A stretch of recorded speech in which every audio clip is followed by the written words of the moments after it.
காலில் ஒரு முள்ளு தச்சா கண்ணு கலங்குது, கண்ணில் ஒரு தூசு பட்டா கைதான் ஓடுது.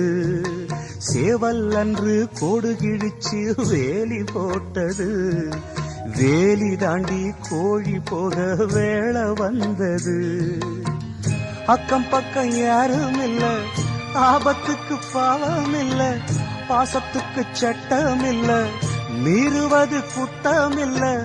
பாசத்துக்கு ரெக்க முளைச்சு பறந்து போகுது தன்னால. சம்சாரம் அது மின்சாரம், சம்சாரம் அது மின்சாரம்.